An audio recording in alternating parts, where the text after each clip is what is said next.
చాలా ప్రాముఖ్యమైన విషయాలు దేవుని బిడ్డలు అని చెప్పుకునే క్రైస్తవులకు అందరికీ చాలా ముఖ్యమైన విషయాలను ప్రభువు యెషయా 58వ అధ్యాయంలో పొందుపరిచి ఉన్నారు. ఈ విషయాలను మనం ధ్యానం చేసి చక్కగా వాటిని అనుసరించిన ఎడల దేవునికి ఇష్టమైన ఉపవాసం, దేవునికి ప్రియమైన క్రైస్తవ జీవితాన్ని మనం కొనసాగిస్తున్నామని వాక్యం ద్వారా మనం రూఢిపరచుకొనవచ్చు. అంచేత మనము ప్రతిదినం ఈ వాక్యాలను ధ్యానం చేసి నేర్చుకొని వాటిని ఉపయోగించుకోవడం మంచిది. యెషయా గ్రంథం 58వ అధ్యాయములో 4 భాగాలు అనుకున్నాం. 4 భాగాల్లో 2వ భాగంలో మనం ఉంటున్నాం. అందులోని 7-8 వచనాలలో ఉంటున్నటువంటి వాక్యాల్లో నుండి మనం ఈ దినం ఒక వాక్యాన్ని మనం నేర్చుకున్నాం, చదువుకున్నాం. చూడండి, వస్త్రహీనుడు నీకు కనబడినప్పుడు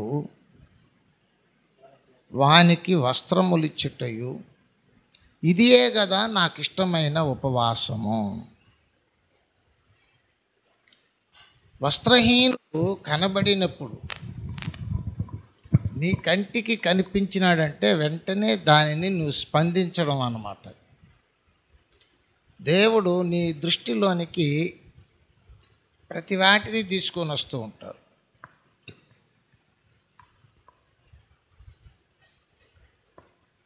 నువ్వు దేవుని బిడ్డగా వచ్చినప్పుడు యేసుక్రీస్తు యొక్క గుణాన్ని కలిగి జీవించడం కోసం అల్పులలో ఒకరికి చేస్తే నాకు చేసినట్లు అని చెప్పబడిన మాటను బట్టి అన్నింటినీ అందుబాటులోకి తీసుకొని వస్తారు. నీ మనస్సును, నీ యొక్క భక్తిని, క్రైస్తవ జీవితాన్ని పరిశీలనలో ఉంచినప్పుడు ఇవన్నీ నీకు అందుబాటులోకి తీసుకొని వస్తే నువ్వేం చేస్తావో చూద్దాం.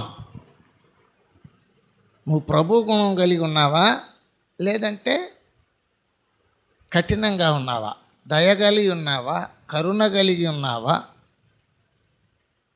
ప్రేమ కలిగి ఉన్నావా, కఠినంగా ఉన్నావా?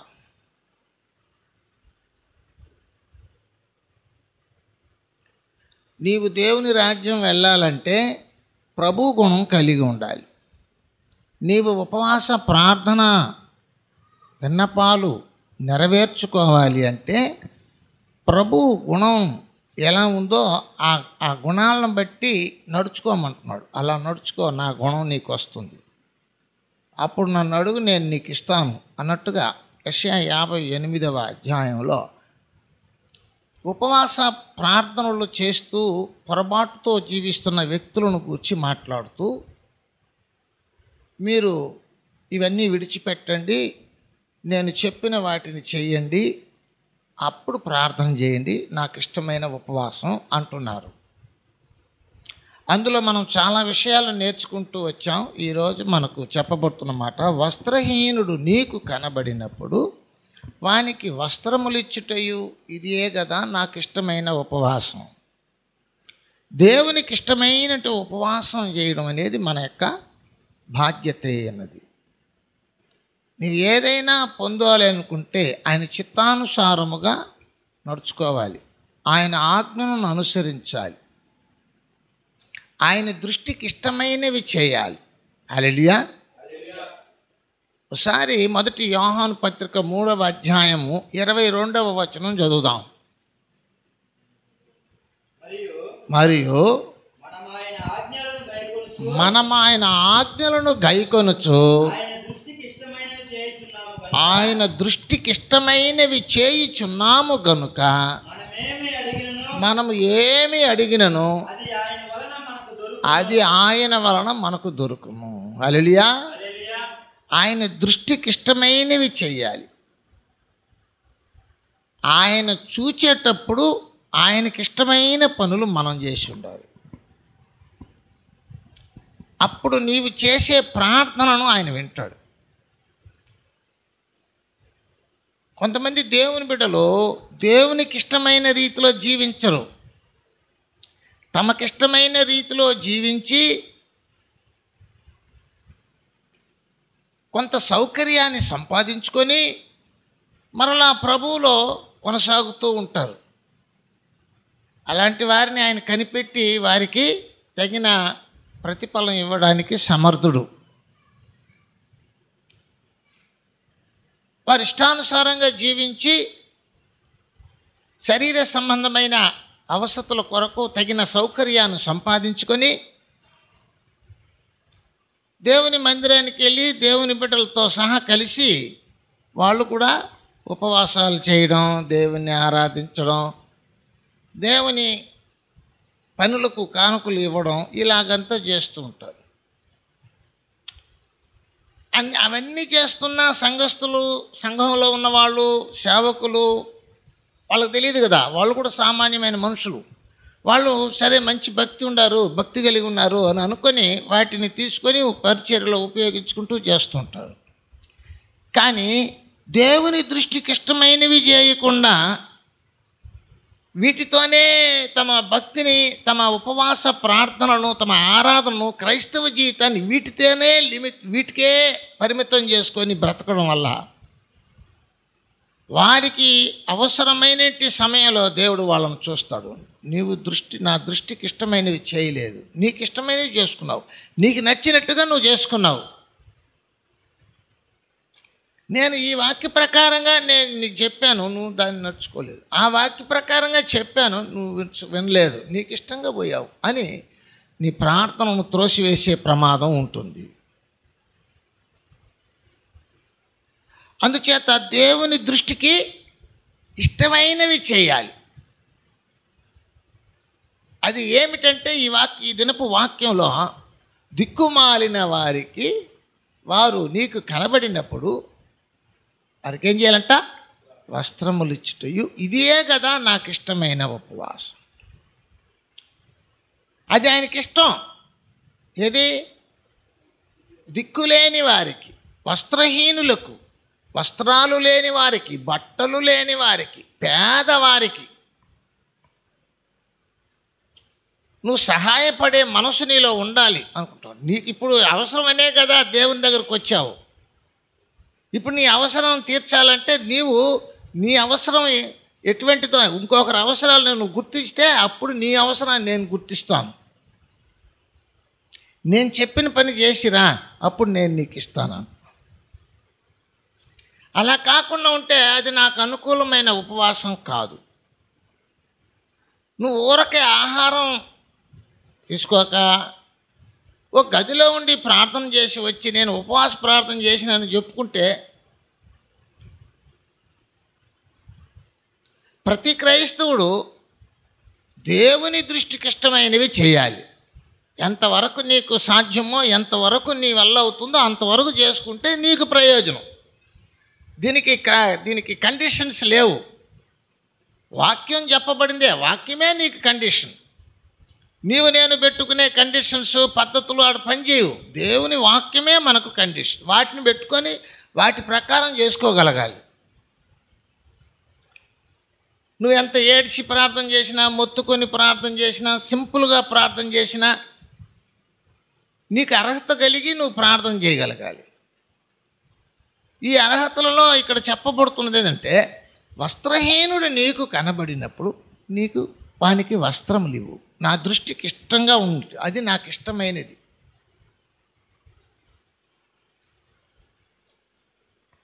ఒక ఆయన ప్రార్థన చేస్తున్నాడు. యెషయా గ్రంథం 38వ అధ్యాయము 3వ వచనంలోకి వెళ్దాం. ఆయన ప్రార్థన చేస్తున్నాడు. ఏమని ప్రార్థన చేస్తున్నాడు చూడండి. యెషయా 38:3.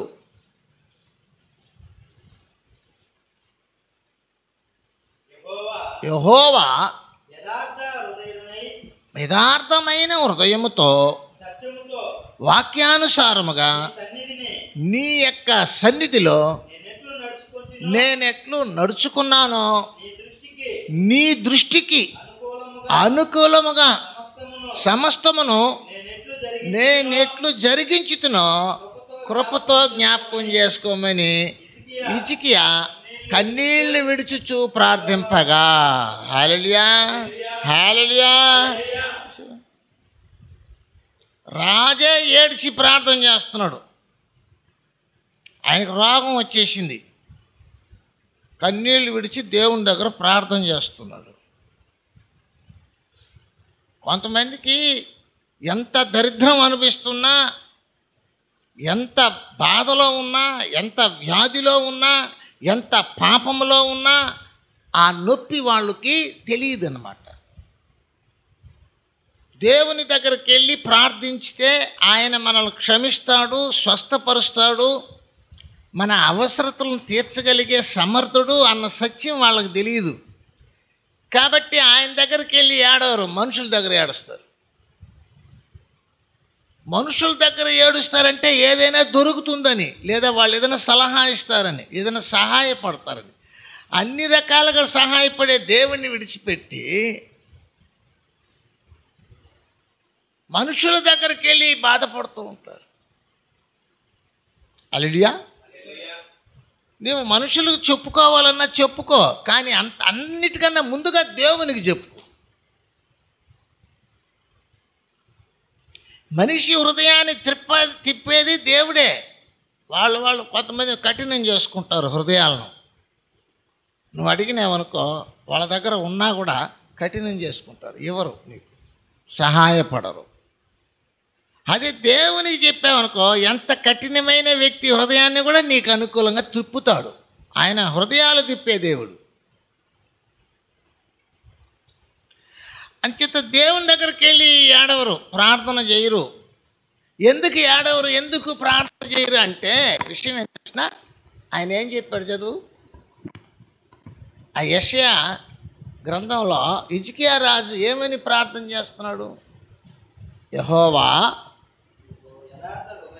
చూసారా ఏమంటున్నాడు, నేను యథార్థ హృదయముతో సత్యముతో నీ సన్నిధిలో నేను ఎట్లా నడుచుకున్నానో నీ దృష్టికి అనుకూలముగా సమస్తమును నేను ఎట్లా జరిగించినానో కృపతో జ్ఞాపకం చేసుకోమని హిజ్కియా కన్నీళ్లు విడిచిచు యెహోవాను ప్రార్థింపగా. అంతా నీకు ఇష్టంగా వాక్యానుసారంగా నీ కనుదృష్టిలో నీ సన్నిధిలో నేను ఎట్లా నడుచుకున్నానో, నేను ఎలాగ చేశానో ఒకసారి నువ్వు గుర్తు తెచ్చుకో ప్రభు అని మొత్తం తన యొక్క డీటెయిల్స్ అంతా ప్రభు ఎదుట పెడుతున్నాడు. అంత పెట్టే వ్యక్తి కూడా ప్రార్థన చేసేటప్పుడు బాధపడి ఏడుస్తున్నాడు, ప్రభువా సహాయం చేయి ప్రభు. కొంతమంది అంత ప్రార్థన చేసి ఎన్నిసార్లు ప్రార్థన చేసేది దేవుడు కూడా సహాయం చేయలేదని బారేసిపోతూ ఉంటారు. వీళ్ళకి దేవుని గురించిన విషయాలు తెలియదు. వాటి కొరకు దేవుని మందిరాలకు చాలామంది వెళ్ళరు, అవసరాలు తీర్చుకునే దాని కొరకు వెళ్తూ ఉంటారు. ఎలా చేసి తీర్చుకోవాలో తెలియదు, తెలుసుకోరు.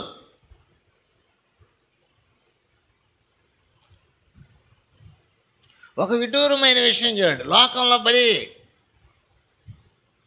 ఏడబడ్డా గడ్డి మేసినట్టుగా ఆ పని ఈ పని చేసి డబ్బులు సంపాదించుకొని దేవుని మందిరానికి వెళ్ళి దేవుని మందిరంలో కూడా అక్కడ అజమాయిషీ చేయడానికి పోతారు. అక్కడ పదవులు కావాలి, అక్కడ గౌరవాలు కావాలి, అక్కడ మర్యాదలు కావాలి. వీళ్ళు పాపులని, వీళ్ళకు పరిశుద్ధమైన జీవితం కావాలని, వీళ్ళని దేవుడు మన్నించాలని, దీవించాలని, వీళ్ళు దేవుని రాకడ కొరకు సిద్ధపడి బ్రతకాలని ఆ ఆలోచనతో పోరు. వీళ్ళు ప్రభు సహాయం లేకుండా బ్రతికేసే వచ్చని ప్రభు సంఘంలోనికి వెళ్ళి ఏం చేస్తుంటారంటే అజమాయిషీ చేయడానికి పోతారు. ఆ సంఘస్థులు లేదా సేవకుడు వాళ్ళకు అనుకూలంగా ఉంటే సరే, లేదంటే వ్యవహారానికి దిగేస్తారు. ఇటువంటి వాళ్ళకి దేవుని రాజ్యం యొక్క గురి ఉందా? అందుకొరకు వెళ్తున్నారా? వెళ్ళరు. అది కొరకు కాదు, వాళ్ళు వెళ్ళేది దేవుని రాజ్యం కొరకు కాదు, అది ఒక మత కార్యం. మతకార్యం అంతే. వాళ్ళ కొరకు 10 మందిని వేసుకొని వ్యాజ్యాలాడి పరలోకం పోయేవాడు ఇవన్నీ చేస్తే ఇదేమైనా అయ్యేదా? అసలు ఆ పరలోకం ఊసే అర్థమే ఉండదు. బతుకులో లేదు కదా. బ్రతుకులో లేనప్పుడు ప్రభు సన్నిధిలో కూడా అలాగ ఉంటుంది. ఈ రాజు ఏమంటున్నాడు? ఈయన ఎంత పెద్ద రాజు, మంచి రాజు. ఆయన ప్రార్థన చేసేప్పుడు నీ దృష్టికి ఇష్టంగా నేను ఎట్ట నడుచుకున్నానో ఒక్కసారి జ్ఞాపకం చేసుకొని కన్నీళ్లు విడిచి ప్రార్థన చేస్తున్నాడు.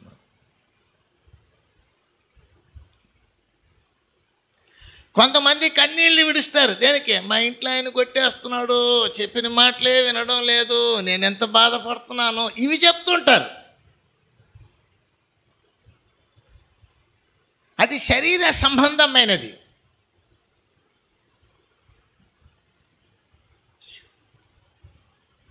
ఆత్మానుసారమైన మారు మనసు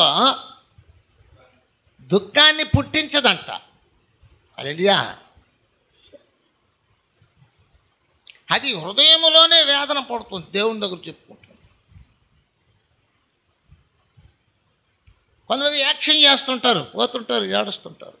కొంతమంది అటేంది ఏడిచి ప్రార్థన చేసేది అంటుంటారు. వాళ్ళు రకాలుగా కనిపిస్తూ ఉంటారు. వాళ్ళకి ఏదేది నచ్చుతుందో వాళ్ళకి తెలిసిన వాక్యమే వాళ్ళు నమ్ముతూ ఉంటారు. ఇంకా చాలా ఉన్నాయనే విషయాన్ని మర్చిపోతుంటారు. ఏది ఏమైనాను అయినప్పటికీ దేవుని దృష్టికి ఇష్టమైన ప్రార్థన, క్రైస్తవుడు దేవుని దృష్టికి ఇష్టమైన ప్రార్థన జీవితాన్ని కొనసాగించాలి. ఇష్టమైన పనులు దేవుని దృష్టికి ఇష్టమైనట్టు అనుకూలంగా.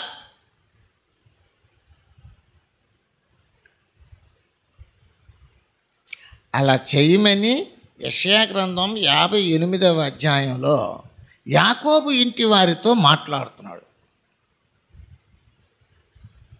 నువ్వు ఒట్టి ప్రార్థన చేయడం కాదు, నీ బయట జీవితంలో మంచిగా జీవించు, నా దృష్టికి ఇష్టంగా జీవించు, నా దృష్టికి ఇష్టమైన సహవాసం చేయి, ఉపవాసం చేయి, అప్పుడు నేను నీ ప్రార్థనను మన్నిస్తాను. హల్లెలూయా.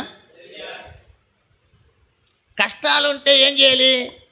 చర్చికి వెళ్ళకూడదు. కష్టాలు ఉంటే చర్చికి వెళ్ళకూడదు. సుఖంగా ఉన్నామంటే చర్చికి వెళ్ళకూడదు. సుఖంగా ఉన్నామంటే ప్రోగ్రాంలు ఎక్కువ. కష్టాల్లో ఉన్నామనుకో వేదన ఎక్కువ. సుఖాన్ని కలిగినామనుకో అది ఇచ్చింది దేవుడు అని దేవుని దగ్గరికి వెళ్ళాలి. కష్టాల్లో ఉన్నామనుకో కష్టాలు తీర్చేది దేవుడు ఒక్కడే అని దేవుని దగ్గరికి వెళ్ళాలి. ఇది ఉండదు, అది ఉండదు. లోకంలో తిరుగుతుంటారు, ఎంజాయ్ చేస్తుంటాడు. దేవుడు ఆరోగ్యం ఇచ్చి, దేవుడు బలం ఇచ్చి, దేవుడు రక్షణ ఇచ్చి, భద్రత ఇచ్చి, పని చేసుకునేదానికి అవకాశం ఇస్తే పని చేసుకొని తాగి ఏం చేస్తున్నాడు? దేవుని దగ్గరికి వెళ్లకుండా లోకంలో తిరుగుతుంటాడు. ఏదో ఒక మత్తులోకి వెళ్ళిపోతారు. కొంతమందికి ధనపిశాసి పట్టుకొని బీకుతుంటుంది, ఏడకు పోయినా ధనపిశాసి లాగుతుంటుంది. ఆ ధనపిశాసి కోసమే ఆ పిశాసి మత్తులో పడిపోయేసి అదే జీవితం, అదే జీవితం, అదే జీవితం అంతే పోతా ఉంటాం.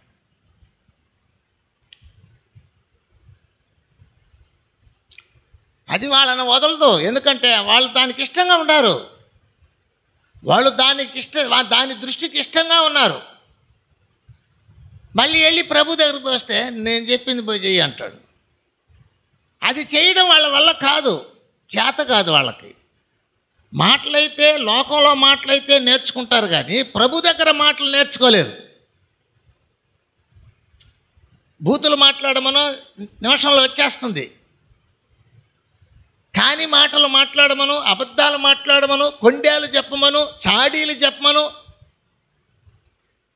ఒకరికొకరికి జగడాలు పెట్టించమను, నిమిషంలో వచ్చేస్తుంది. తల్లి కడుపులో నుంచి వచ్చేసింది అది. అది అందరికీ అలాంటి పరిస్థితే. కానీ ప్రభు దగ్గరకు వచ్చినప్పుడు మారిపోవాలనేది తెలుసుకోవాలి. అందుకే 52 కీర్తనలో ఓ మాట చెప్తున్నాడు దావీదు. 52 కీర్తన 3వ వచనం, మేలు కంటే కీడు చేయుటయు నీతి పలుకుట కంటే అబద్ధము చెప్పుటయు నీకిష్టం. కపటమైన నాలుక గలవాడా, అధిక నాశనకరమైన మాటలే నీకిష్టం. కావున దేవుడు సదాకాలము నిన్ను నలగగొడతాడు, అణగగొడతాడు, నలగగొడతాడు. నువ్వు పైకి లేచేదే లేదు, అంతే. లేచినట్టే అనిపిస్తుంది, ఫట్ ఫట్ అని పడుతుంటుంది దెబ్బలు. అయినా కొంతమందికి బుద్ధి రాదు, అయినా తెలుసుకోరు. ఎన్నోసార్లు దేవుని మందిరానికి వెళ్ళి బోధ వింటుంటారు, అయినా వాళ్ళ బుద్ధి గడ్డి తినవే పోతుంటుంది. చాలా ఏళ్ళ నుంచి దేవుని మందిరానికి వెళ్తుంటారు, వాళ్ళకు అన్నీ తెలిసిపోయినట్టు తెలిసిపోతుంది, కానీ వాళ్ళని మార్చుకునేదానికి తెలియదు. వాళ్ళ నాలుకను కంట్రోల్ పెట్టుకునేదానికి తెలియదు.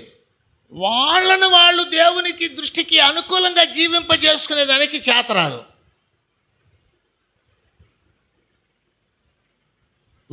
వాళ్ళ వ్యక్తిత్వాన్ని కంట్రోల్లో ఉంచుకోలేదు. ఎక్కడ పోతే అక్కడ దేవునికి విరుద్ధమైనటి మాటలు, ఇట్లాంటివన్నీ దేవుడు చూస్తూ ఉంటాడు. అవన్నీ చేసేసి నీవు దేవుని దగ్గరికి వెళ్ళి ఆరాధన చేసినా, అవన్నీ చేసేసి నువ్వు ఉపవాస ప్రార్థనలు చేసినా, భక్తి కొనియాడినా, నీవు ఇంట్లోనే ప్రార్థన చేసిన నీ ప్రార్థన వినడు దేవుడు. అట్లని ఇక్కడ వాక్యంలో చెప్తున్నాడు. ఇట్టి ఉపవాసము నాకు అనుకూలమా, నేను వింటానని అనుకుంటా. మీ ప్రార్థన పరమనున్న దేవుని సన్నిధికి వెళ్ళదు అని యెషయా 58వ అధ్యాయము 4వ వచనంలో తెలియపరుస్తున్నాడు. అంచేత ప్రియమైన దేవుని బిడ్డ, నీవు ఉపవాసము చేయనప్పుడు దేవుని దృష్టికి ఇష్టమైన రీతిలో నడుచుకోవాలి. నీవు దేవుని బిడ్డవైనప్పుడు, నువ్వు క్రైస్తవుడు అయినప్పుడు, నీవు దేవుని దృష్టికి ఇష్టమైనవి చేయాలి.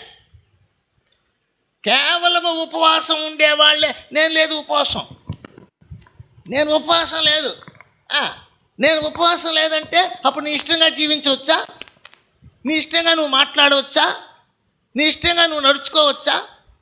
లేదు. నీవు క్రైస్తవుడు అయినందుకు అలా బ్రతకాలి. క్రైస్తవుడు అంటే దేవుని బిడ్డలు అని సామాన్యంగా చెప్పుకోవచ్చు. దేవుని బిడ్డలు దేవుని గుణగణాలు అలవర్చుకోవాలి. అంచేత ప్రభు మనతో మాట్లాడుతున్నాడు. ఆయనకిష్టమైన ఉపవాసం చేయాలి. ఆయనకిష్టమైన దగ్గర సహవాసంలో ఒక గుణం, వస్త్రహీనుడు, వస్త్రాలు లేని వ్యక్తి నీకు కనబడినప్పుడు వారికి వస్త్రములు ఇవ్వడం, వారికి వస్త్రములు ఇవ్వడం అనేది దైవాశీర్వాదాలకు మార్గం.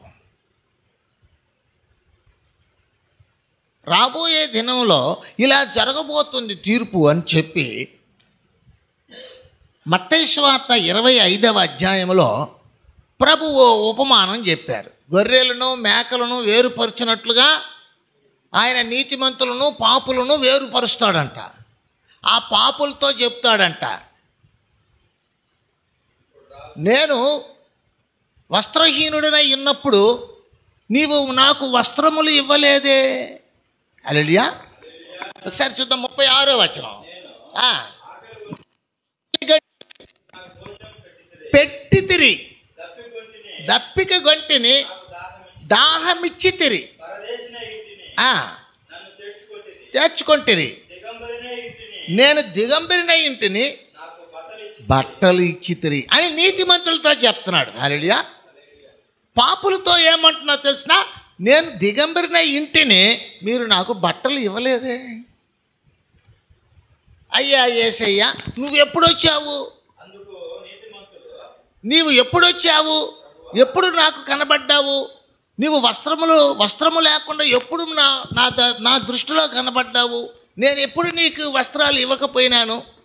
అసలు నువ్వు వచ్చింది తెలుసుంటే నేను నీ భక్తుని కదా, నేను ఎందుకు వస్త్రాలు ఇచ్చి ఉండను అని అడిగే క్రమంలోకి వెళ్ళినప్పుడు ఆయన అంటున్నాడంట, అల్పులలో ఒకరికి చేస్తే నాకు చేసినట్టు.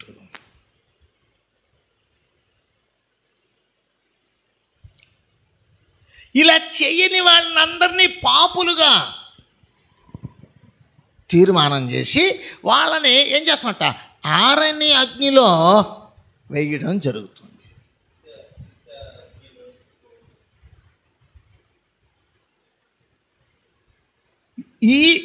ఈ శరీరముతో భూమి మీద జీవిస్తున్నప్పుడు నీవు చేసే క్రియల వలన రేపు నీ ఆత్మ నరకంలో వేతన పడే కూలి పొందుతావు. ఇది సామాన్యముగా చెప్పబడిన మాట ఏంటంటే, దేవుని బిడ్డలకు, ఉపవాస ప్రార్థనా పరులకే కాదు, దేవుని బిడ్డలు క్రైస్తవులు. దీని ద్వారా ఏమి నేర్పిస్తున్నారు కృష్ణ? క్రైస్తవుడు కరుణ, దయ, ప్రేమ, జాలి, కటాక్షము ఇటువంటి మనసు కలిగి వ్యవహరించాలి. ఇంకా అందులో ఇప్పుడు అవసరతలు వచ్చి ప్రార్థనలో వచ్చి కూర్చున్నాం అనుకో, ఉపవాస ప్రార్థనలో ఇప్పుడు మరీ ఎక్కువగా చూస్తారు. ఇప్పుడే చూస్తారు. నువ్వు వస్త్రాలు లేని వాళ్ళకి వస్త్రాలు ఇస్తున్నావా? నీకన్నా పేదోళ్ళగా ఉండే వ్యక్తికి పాపం చినిగిపోయిన బట్టలు కట్టుకొని నీ దృష్టిలో తిరుగుతుంటే నీవు మాత్రం సంపాదించుకొని మరి తర్వాత నీ కుటుంబంలో వాళ్ళు సంపాదించి అందరూ సంపాదించుకొని తెచ్చుకొని వాటిని భద్రంగా పెట్టుకొని మీరు మాత్రం మంచి బట్టలు కట్టుకోవడం, మంచి బట్టలు తెచ్చుకోవడము, మీకు మీ పిల్లలకు వేల రూపాయలు ఖర్చు పెట్టి వాటిని తెచ్చి వాటిని వేసుకొని దేవుని మందిరానికి వెళ్ళి అక్కడ నీ గొప్పతనాన్ని చూపించుకున్నావే కానీ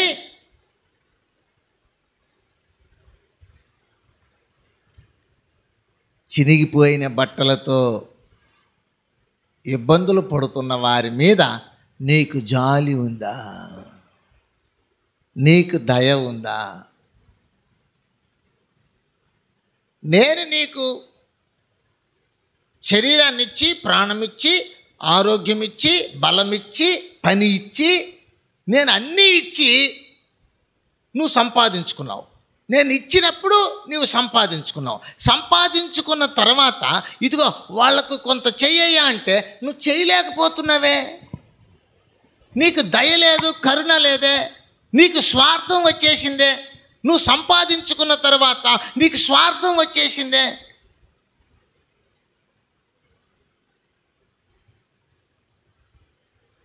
నువ్వు నా బిడ్డవు కాదు.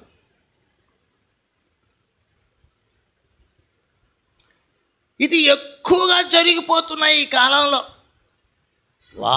వాళ్ళ కుటుంబీకులు, వాళ్ళ భార్య బిడ్డలు బాగుండాలి, వాళ్ళ సౌకర్యాలను ఇతరులకు చూపించుకునేదానికి ప్రయత్నిస్తున్నారు. కానీ వాళ్ళ దయగలిగిన హృదయాన్ని, వాళ్ళ ప్రేమ కలిగిన హృదయాన్ని, వాళ్ళ వాత్సల్యంతో కూడిన హృదయాన్ని, వాళ్ళ కరుణను ఇతరులకు చూపించి దేవుని నామాన్ని మహిమపరచుకోవడానికి సిద్ధపడలేదు. హల్లెలూయా. యేసు ప్రభు వారు ఏం కోరుతున్నారు చూడండి. మత్తయి సువార్త 5వ అధ్యాయము 16వ వచనం.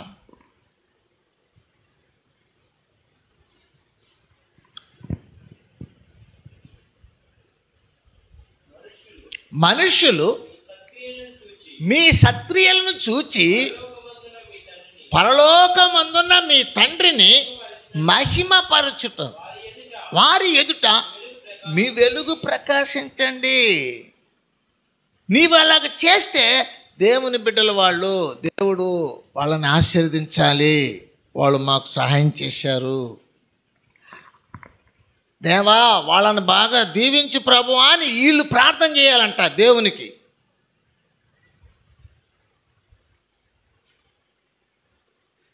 దేవుని మందిరానికి ఎందుకు వెళ్తున్నామో, సంఘానికి ఎందుకు వెళ్తున్నామో, మనకు సేవకులు ఎందుకు, మనం అక్కడ ఏమి నేర్చుకోవాలి, ఇవన్నీ ఉండవన్నమాట.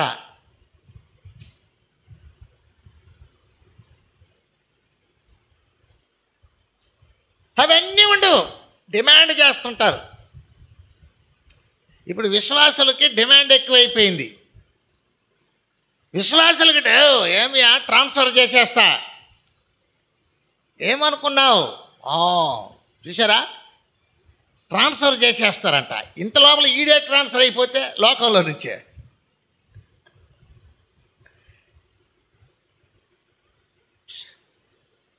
కొంత మదిని జాగ్రత్తగా పెట్టుకోవాలి, మనస్సును జాగ్రత్తగా పెట్టుకోవాలి. అదుపు తప్పిపోకూడదు. అదుపు తప్పితే ఓవర్ యాక్షన్ చేస్తే యాక్సిడెంట్లే. మళ్ళీ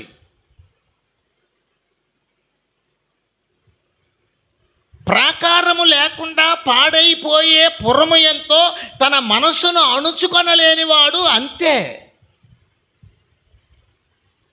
మనస్సు చుట్టూ కంచి వేసుకోవాలి, భద్రంగా ఉండాలి.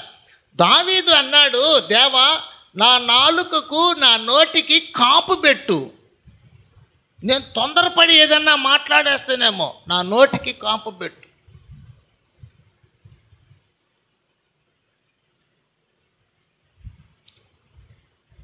మనము చెయ్యవలసిన దానిని చెయ్యడం వదిలిపెట్టి చేయకూడని దానిని అభ్యాసం చేసుకుంటే అన్యులమే.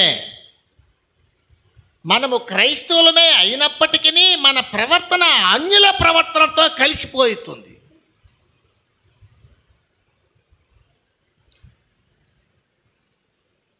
వాళ్ళని నూతనపరచడం అసాధ్యం అన్నారు హెబ్రీ 6:6-8 వరకు చెప్పబడిన మాటలు. నీ దయ, నీ ప్రేమ, నీ వాత్సల్యం, నీ కరుణ దేవుడు చూస్తాడు. నీవు లేని వాళ్ళు నీకు కనిపించి చేస్తున్నావా? బీదలను చూసినప్పుడు నువ్వు పరితాపం చూపిస్తున్నావా? వాళ్ళని హేళన చేస్తున్నావా? వాళ్ళు గతి లేని వాళ్ళని, వాళ్ళు పేదవాళ్ళని నీవు ఏదో పుట్టుకలో నుంచే నీవు పరలోక స్వాస్థ్యానంతా పొందుకొని వచ్చేసినట్టుగా ఫీల్ అయిపోతే అసలు నీవు దేవుని బిడ్డవే కాదని నీ నోటి ద్వారా నీవే నిరూపిస్తున్నావు.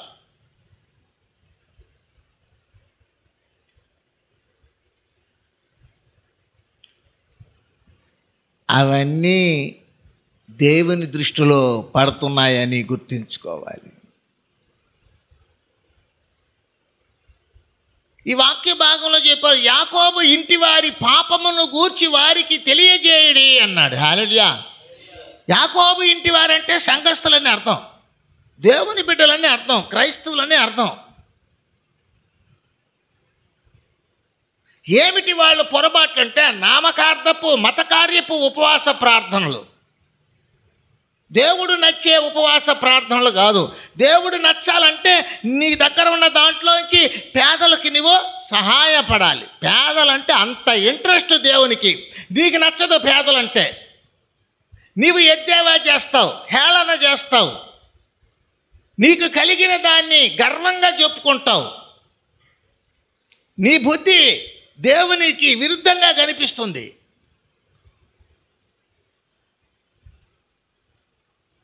నిన్ను గురించి చెప్పుకోమని చెప్పలా, నీకు కలిగిన దాని గురించి చెప్పుకోమని చెప్పలా. ప్రభు దేవుని గురించి చెప్పమనింది. దేవుడు నీకు చేసిన రక్షణ అనుభవాన్ని గురించి ప్రకటించమన్నాడు.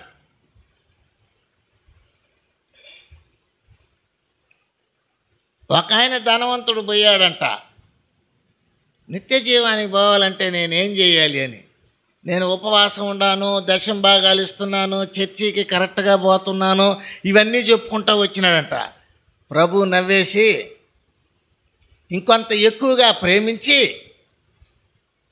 నీ ఆస్తి అమ్మేసి బీదలకు ఇచ్చేయి, నాతో వచ్చేయి అన్నాడంట. బీదలకు ఇచ్చేయి, నాతో వచ్చేయి అంటే ఎప్పుడూ పోలేదంట. వాడు ధనాన్ని ప్రేమించినోడు, యేసు ప్రభుని ప్రేమించినోడు కాదు. వాడు యేసు ప్రభువును ప్రేమించడానికి కోసము, యేసు ప్రభువుని గురించి నేర్చుకోవడం కోసం చర్చికెళ్ళా. వాడు సొంత డబ్బా కొట్టుకునేదానికి పోయినాడు. కాబట్టి అదే డబ్బాని యేసయ్య దగ్గర కొడుతున్నాడు.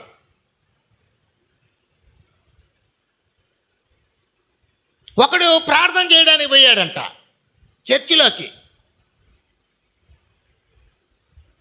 వాడు పరిసేయుడు, ఇంకొకడు సుంకరి. వీళ్ళిద్దరూ ప్రార్థన చేయడానికి పోయి బీదవాడుగా, లేమిలో ఉన్నవాడుగా, ఇబ్బందుల్లో ఉన్నవాడిగా ఉన్నవాడిని చూచి మందిరంలోనే వీడిలాగా నేను లేకుండా ఉండేందుకు నీకు స్తోత్రాలని వాడిని తగ్గించి వీడిని హెచ్చించుకొని దేవుని దగ్గర ప్రార్థన చేశాడంట. ఆ ప్రార్థనను దేవుడు తిరస్కరించేశాడు.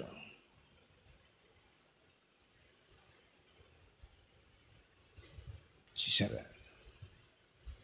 దావీదు చెబుతున్నాడు దేవుని దగ్గర, గొర్రెల దొడ్డిలో ఉన్న నన్ను నీవెంత గొప్పవాడిగా చేశావు. అలా చెప్పిన దావీదు ఏమంటున్నాడు తెలుసా?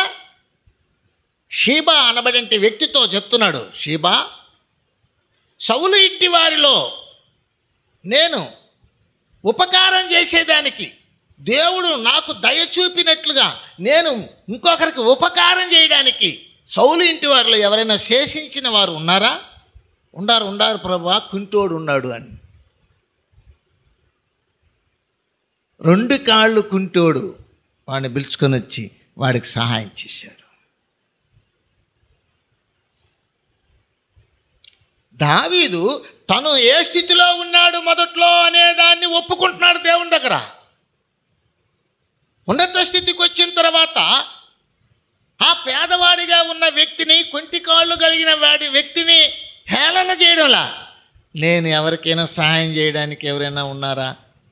ఒకవేళ ఉంటే వాళ్ళని పిలవండి, నేను సహాయం చేసి దేవుడు నాకు చేసిన దానికి ప్రతిగా నేను చేయాలి. హల్లెలూయా. దేవుని బిడ్డలంటే దేవుని దృష్టికి అనుకూలంగా జీవించడం నేర్చుకోవాలి. ఏడుండేదంతా సంపాదించుకొని వెనకేసుకునేసి దేవుని బిడ్డలను చెప్పుకుంటూ లేమిలో ఉన్న వాళ్ళని, బీదలుగా ఉన్న వాళ్ళని, దిక్కులేని వారుగా ఉన్నవారిని, అంగహీనులుగా ఉన్నవారిని, మనలా సౌకర్యముతో బ్రతకలేకున్నారన్న వారిని చూచి హేళన చేయడం కాదు. హల్లెలూయా, హల్లెలూయా. చూడండి, ఒకసారి చూద్దాం. సామెతల గ్రంథము 28వ అధ్యాయము 27వ వచనంలోకి వెళ్దాం. ప్రభు ఏం చెప్తున్నాడు?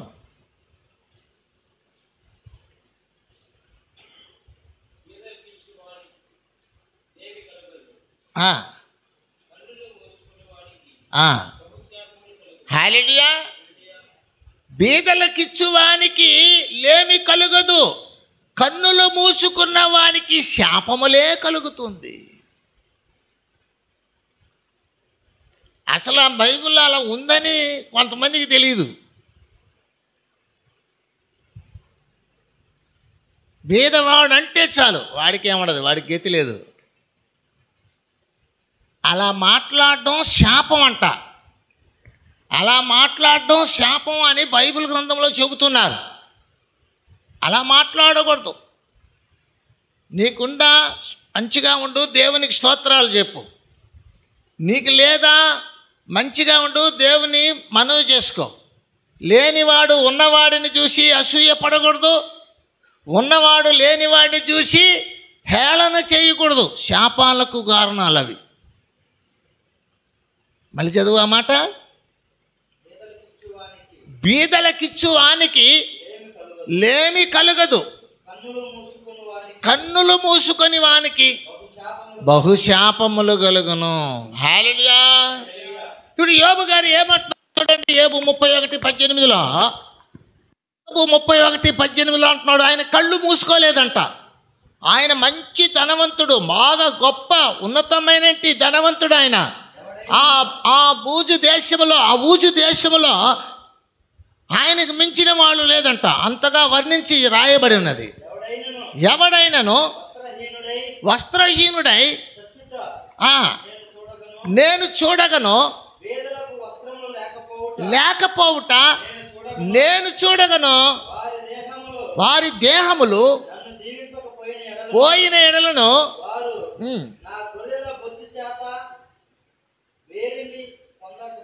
పోయినను ఎడలను దొరుకునని వారిని ఎడలను నా భుజ శల్యము గూటి నుండి తొలగును గాక. హల్లెలూయా. తన్ను తానే శపించుకుంటాను. నేను అట్టగాని చేసి ఉంటే దేవుడు నా యొక్క భుజపు యొక్క గూటి స్థలాన్ని తొలగించును గాక. నా బాహువు ఎముకలలోనికి విరుగునుగాక. హల్లెలూయా. నేను అలా చేయలేదు. నేను చూసినప్పుడు నేను అలా ఊరకుండలేదు. నేను చేసినాను. వస్త్రహీనుడు నీకు కనబడినప్పుడు, బీదలు నీకు కనబడినప్పుడు హెల్ప్ చేయాలి. హల్లెలూయా. ఒకవేళ మనకు అవన్నీ లేకుండా మనం కిండలు చేసినామనుకో, 17వ అధ్యాయం సామెతల గ్రంథము 17వ అధ్యాయం 5వ వచనంలో చూడండి ఏం చెప్తున్నారు.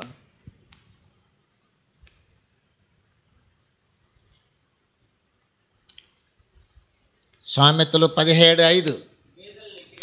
బీదలను ఎక్కిరించువాడు వాడు తన సృష్టికర్తను నిందిస్తున్నాడు. ఆపదలను ఎంచబడడు. హల్లెలూయా. వాడు నిర్దోషని ఏ రోజు దేవుడు అనుకోడు. వాడు బీదలను వెక్కిరించినాడు. అలా వెక్కిరించే వాళ్ళు చాలామంది ఉన్నారు. క్రైస్తవుల్లోనే, దేవుని బిడ్డల్లోనే బీదలను చూస్తే ఎక్కిరిస్తారు, లేని వాడిని చూస్తే హేళన చేస్తారు, కిండలు చేస్తారు. చూసారా? దేవునిని నిందిస్తున్న వాళ్ళు అని అర్థం అక్కడ. అందుచేత వస్త్రహీనుడు నీకు కనబడినప్పుడు వారికి వస్త్రములు ఇవ్వాలి. నిందించకూడదు, కళ్ళు మూసుకోకూడదు, హేళన చేయకూడదు. నువ్వు క్రైస్తవుడివే కాదు. నువ్వు క్రైస్తవుడు అయితే వెంటనే యేసు మాటలు నీలో స్పందన తీసుకొని రావాలి. నీవు దానికి స్పందించగలగాలి. ఊరక చెప్పుకునేది పోయేది కాదు. నేను ఆ చర్చికి పోతున్నా, నేను ఈ చర్చికి పోతున్నా, ఇట్లా చర్చిలకు పోతున్నా అని చెప్పుకోవడం కాదు. యేసయ్య దగ్గర నేర్చుకుంటున్నానని చెప్పాలి. యేసయ్య దగ్గర నువ్వు నేర్చుకోగలిగి ఉండాలి. ఎన్ని మీటింగ్లకు పోయినా, ఎంతెంత గొప్పగా ఉన్నా, గొప్ప గొప్ప సేవకులు నాకు తెలుసు కానీ బైబిల్ తెలియదు. కొంతమందికి సేవకులు తెలుసు కానీ బైబిల్ తెలియదు, వాక్యం తెలియదు. చేతగాని జీవితం జీవిస్తుంటారు. లోకంలో వాళ్ళతో కలుసుకొని లోకానుసారంగా జీవిస్తూ ఉంటారు. అది నిజమైన ఉపవాస ప్రార్థనా విధానము కాదు అని పరిశుద్ధ గ్రంథంలో మనకు చెప్పబడుతుంది. అంచేత ఏం చేయాలండి? వస్త్రహీనులు నీకు కనబడినప్పుడు వస్త్రములు ఇచ్చుటయు. లూకా సువార్త 3వ అధ్యాయము 11వ వచనములో, లూకా సువార్త 3వ అధ్యాయము 11వ వచనములో యోహాను బాప్తిస్మం ఇచ్చి యోహాను ఏం చెప్తున్నారో చూడండి. అతడు 2 అంగీలు గలవాడు, ఏమీ లేని వానికి ఇయ్యవలను. హల్లెలూయా. హల్లెలూయా. కండిషన్ పెట్టాడు అక్కడ. ఆజ్ఞలు అంటారు దాన్ని. బాప్తిసం తీసుకోవడానికి వెళ్ళినంటి ఆ జనులతో ఈ సువార్త ప్రకటిస్తున్నారు. ఆయన క్రైస్తవుడు అవ్వాలని అనుకునే వ్యక్తి, యేసు ప్రభు బిడ్డ అవ్వాలని అనుకునే వ్యక్తి మొదట మారు మనసు పొంది రావాలి. పాత మనసును పక్కన పెట్టి యేసు మనసును ధరించుకోవడానికి యేసు సువార్త ద్వారా ఏం చేయాలి? నింపబడాలి. మారు మనసు పొందగలగాలి. మారు మనసు లేకుండా బాప్తీసం తీసుకొని, మారు మనసు లేకుండా దేవుని మందిరానికి వెళ్ళి, మారు మనసు లేకుండా అభిషేకించబడిన వారి యొక్క విషయాలలో అజమాయిషీ చేయడానికి వెళితే శాపం కాకుండా ఇంకేమొస్తుంది? అది ఏం చెప్పారు, మనం ఏం చేస్తున్నాము? ప్రభు ఒక మాట అంటున్నాడు,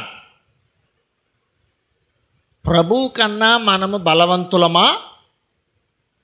ఆయనకు రోషం పుట్టించగలమా? ఆయనకన్నా మనం బలవంతులమా? జాగ్రత్తగా ఉండాలి అంటున్నాడు ఆయన. ప్రభువుకు కోపం పుట్టించకూడదు. ప్రభు అంటున్నాడు, హెబ్రీ పత్రిక 12వ అధ్యాయము 29వ వచనంలో అంటున్నాడు, దేవునికి ప్రీతికరమైన సేవ చేసుకోవాలంట. దేవునికి ప్రీతికరమైన సేవ చేయాలి, లేదంటే ఆయన దహించు అగ్ని అయి ఉన్నాడు అంటున్నాడు. దేవునికి ప్రీతికరమైన ఉపవాసం, దేవునికి ఇష్టమైన ఉపవాసం, దేవునికి నచ్చే క్రైస్తవ జీవితం, దేవుడు మెచ్చే దేవుని బిడ్డల జీవితాన్ని మనం నేర్చుకోవాలి. అందుకే మనం దేవుని మందిరానికి రావడం. మన అవసరాలు తీసుకొని కొంతమంది చెప్తారు, నేనేం అడిగినా దేవుడు ఇచ్చేస్తుంటాడు. ఆహా, మీ ఇంట్లో మారు మనసు ఉందేమో ఒకసారి చూసుకో. ఉండదు. పెగ్గి మాటలు ఉంటాయి.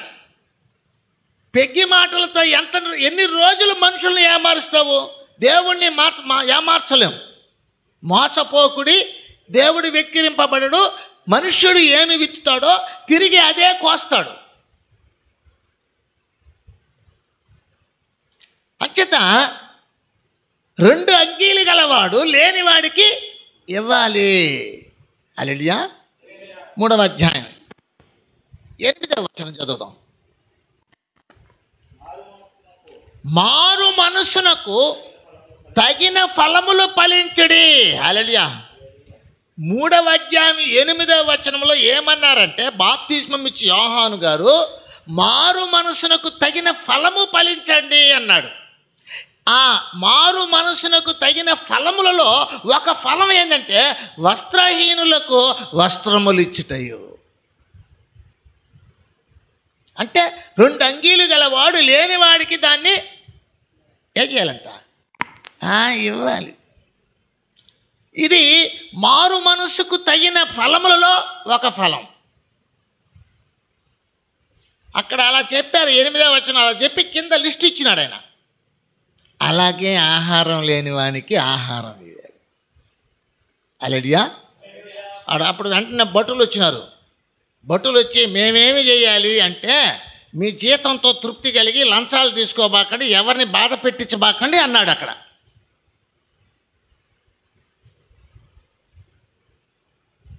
జాగ్రత్తగా బ్రతుక్కోమంటున్నాడు. నీ బ్రతుకే నిన్ను దేవుని రాజ్యానికి తీసుకొని పోతుంది. నీ బ్రతుకు, నీ జీవితం సరి లేకుండా నీకు మాత్రమే నీవు గొప్పగా చెప్పుకుంటే ప్రయోజనం లేదు. అందుచేత మారు మనసుకు తగిన ఫలము ఫలించాలి. హల్లెలూయా. కీర్తనకారుడు దావీదు 41వ కీర్తన 1వ వచనంలో ఓ మాట చెప్తున్నాడు. చెప్పుకొని ముగిద్దాం. బీదలను కటాక్షించువాడు ధన్యుడు, ఆపత్కాలమందు. హల్లెలూయా. ఆపత్కాలంలో దేవుడు వారిని తప్పిస్తాడు. బీదలను కటాక్షించడం అనేది దీవెనకరమైన జీవితం. నీకన్నా బీదలు ఉంటారనేది నువ్వు గుర్తించాలి. నువ్వు కూలీ చేసుకుంటున్నా కూడా సరే, నీ వెనకల నీకన్నా బీదలు అనేవాళ్ళు నీకు కనిపిస్తారు. వారి ఎడల దయ, దాక్షిణ్యము, ప్రేమ, కరుణ ఇలాంటివి మన హృదయంలోంచి వారికి ఉపయోగపడేటట్టుగా, మనం అలాంటి మనసు కలిగిన వారం అయినట్టుగా వారికి సహాయపడటం, ఇదియే నిజమైన క్రైస్తత్వపు జీవితానికి మారు మనసుకు తగిలిన ఫలాలు అని చెప్పి యోహాను భక్తుడు తెలియజేస్తున్నాడు. అలాగూ చేసే నీవు ఉపవాస ప్రార్థనలకు రావాలి అంటున్నాడు. అలాగూ చేయడమే భక్తి అంటున్నారు. అలాగ చేసే వాళ్ళ ప్రార్థన దేవుడు అంగీకరిస్తాడు అంటున్నాడు. అలాంటి జీవితము దేవునికి ప్రీతికరమైన జీవితం. అదే నిజమైన ఉపవాస విధానం. ఇది నాకు ఇష్టమైన ఉపవాసము కదా అన్నాడు.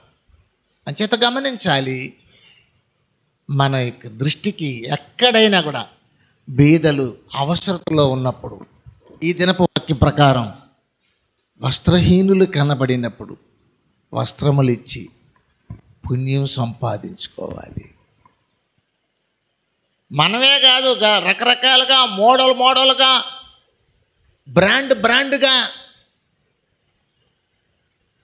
ఎంతెంత వెలబెట్టి కొని మనము ఇది 5,000 10,000 ఏమనుకున్నావు, ఇది అక్కడ కొన్నా ఇక్కడ కొన్నా అని ఇట్లా చెప్పుకోవడం వల్ల ఏమీ ప్రయోజనం లేదు.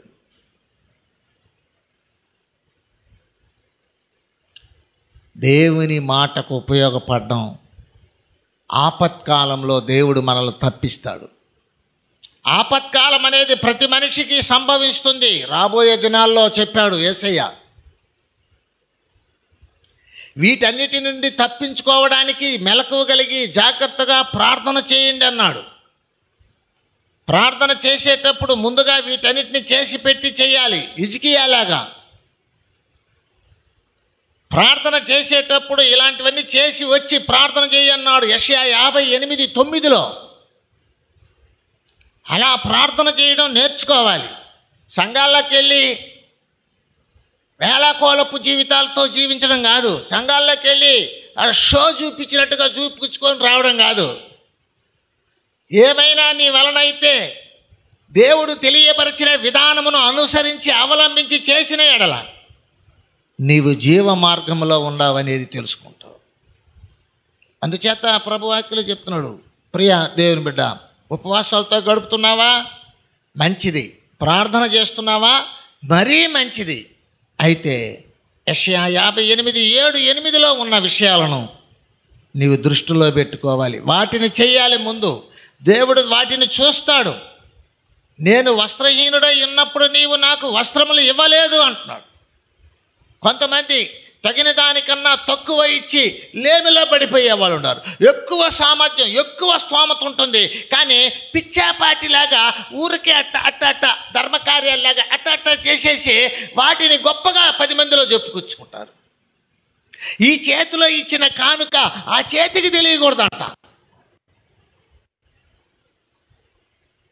చూడండి, రహస్యమందు చూచుచున్న నీ దేవుడు అన్నాడు. ఆయన చూస్తూ ఉంటాడు. ఆయన దగ్గర నీవు వాస్తవంగానే బ్రతకాలి. ఆయన చూస్తూ ఉంటాడు. ఆయన దృష్టికి ఇష్టంగానే నడుచుకోవాలి. ఆయన చూస్తూ ఉంటాడు. ఆయనకిష్టమైన ఉపవాసమే చేయాలి. ఆయనకిష్టమైన భక్తియే చేయాలి. ఆయనకిష్టమైన క్రైస్తవ జీవిత విధానంలోనే నీవు జీవించాలి. మారుగా ఏది చేసినా దేవునికి నచ్చదు. ఆయన అటువంటి వాటి కొరకు రావడం లేదు. అంచేత ఉపవాసము చేయనప్పుడు నీవు వస్త్రహీనులు నీకు కనబడినప్పుడు వస్త్రములు ఇవ్వడం నీ దేవునికి ఇష్టమైన పని. అలా చేసి ముందుకు సాగుతాం. దేవుడు వాక్యమును దీవించి ఆశీర్వదించి బలపరిచి కాపాడును గాక. ఆమేన్.